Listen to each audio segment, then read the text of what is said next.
Hello guys, welcome back to my channel. Today, pag-uusapan natin yung food requirements ng ating mga alaga sa farm.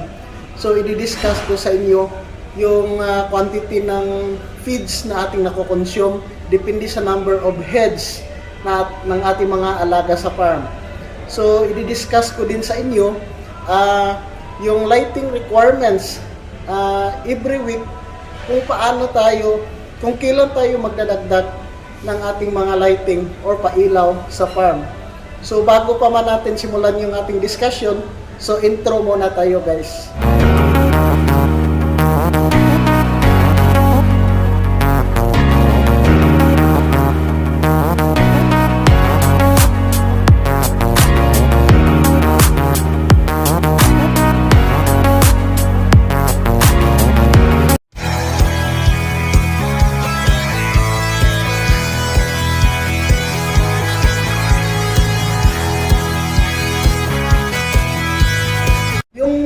Yung food intake ng ating mga alaga, isa yun sa pinaka-importanting bagay kasi yun yung nagde-determine yung production nila everyday.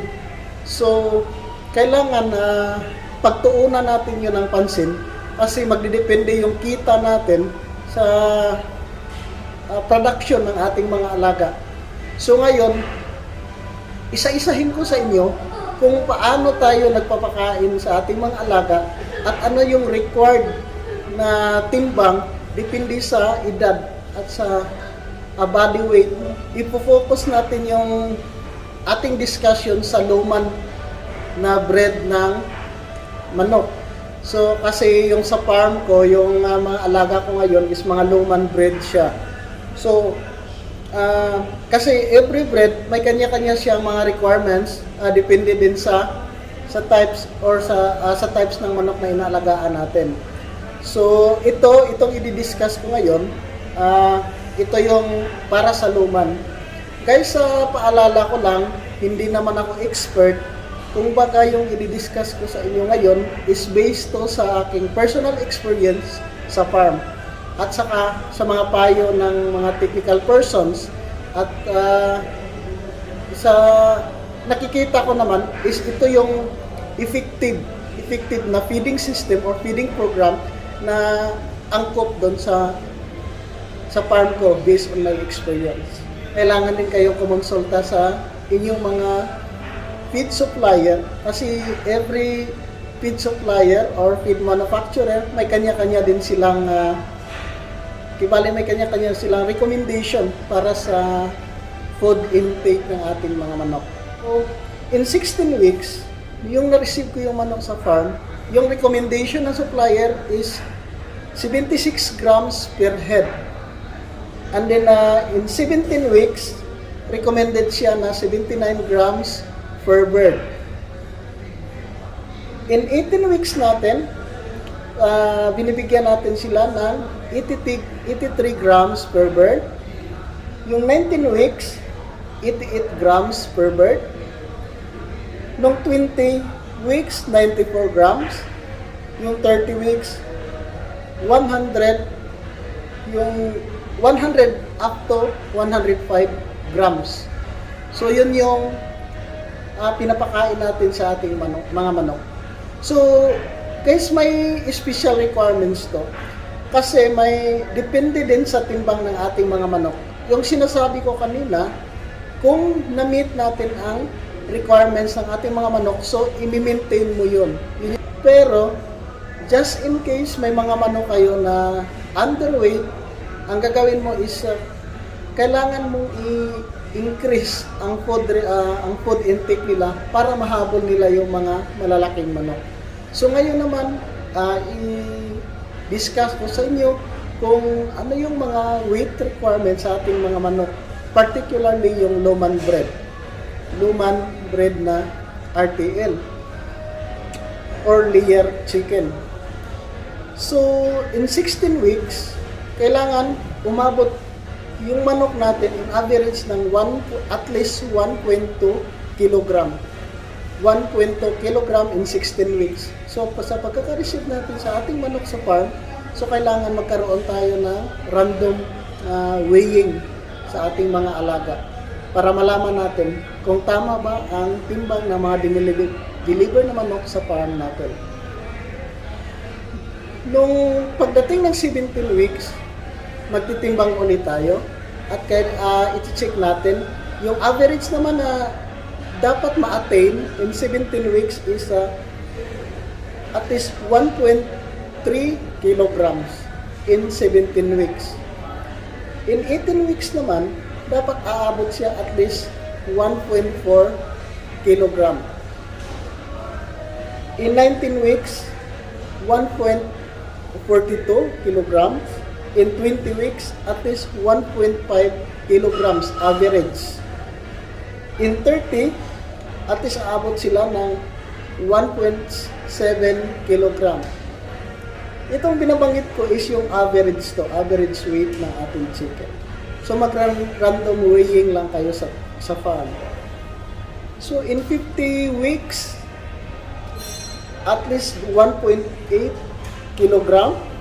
In 75 weeks, at least 1.84 kilograms. And in 90 weeks, at least aabot sila ng 1.8 kilogram. So, ito yung parang pinaka basihan natin na kung na-attain ba natin yung average weight ng ating mga alaga. So, just in case may mga underweight tayo, so kailangan natin siyang i-separate ng kulungan at bigyan natin sila ng kaukulang pansin para mahabol nila yung mga malalaking manok natin. So, i-increase natin yung mga food intake nila, bibigyan natin sila ng mga vitamins at saka mga food supplements para mahabol nila yung required weight in a certain weight. So, yun guys, yun yung kailangan natin tandaan. Kasi itong pagpapakain natin sa ating mga manok is nakadepende yung production din natin. So, hindi ibig sabihin na kunti lang yung pinapakain natin ng manok, nakakaminos na tayo ng gastos. Hindi. Kasi maapektuhan yung production natin at saka to follow, maapektuhan din yung kita natin sa farm. Guys, maliban sa feeding program, i-discuss ko din sa inyo itong isang sa mahalagang bagay din na dapat i-consider natin. Ito yung lighting program. So maliban sa sikat ng araw, may tinatawag tayong artificial lighting. So ito yung pagpapailaw natin sa gabi.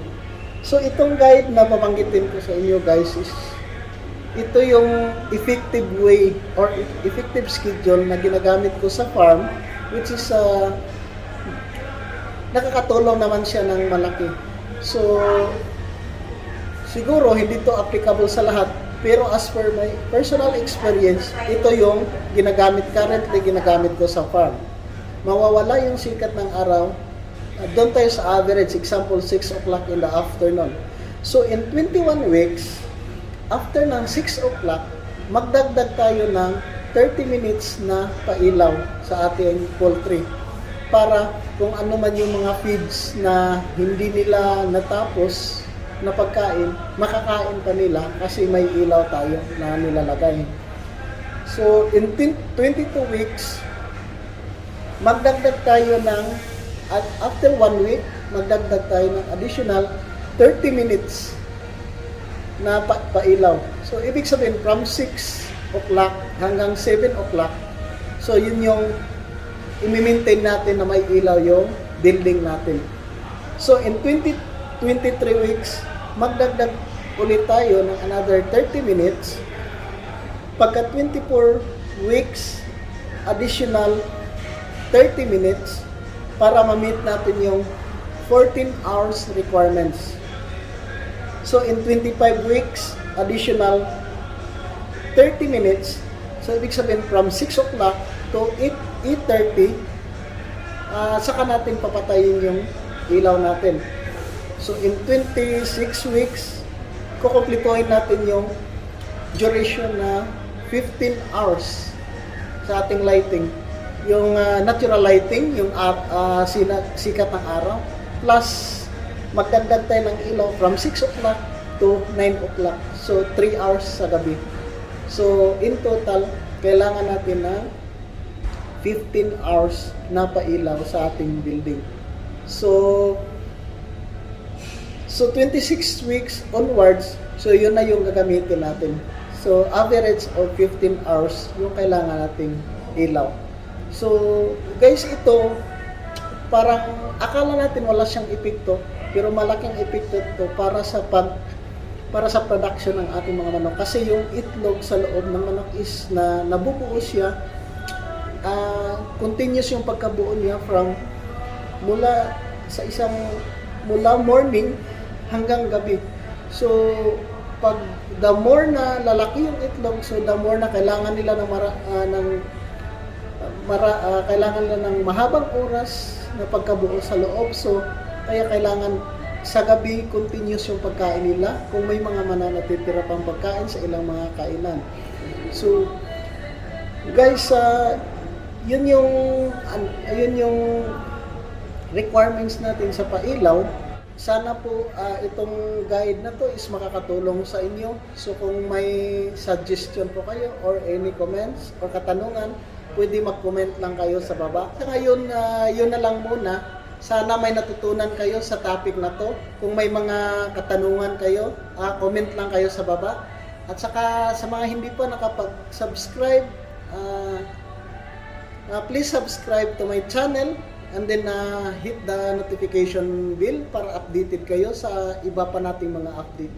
So sa sunod kong video, guys, i-discuss ko sa inyo yung gastos ko para doon sa 1,000 heads, yung full details i-discuss ko sa inyo, at saka i-share ko din sa inyo yung design ng building natin sa mga gustong mag-avail. Okay guys, maraming salamat. Happy farming!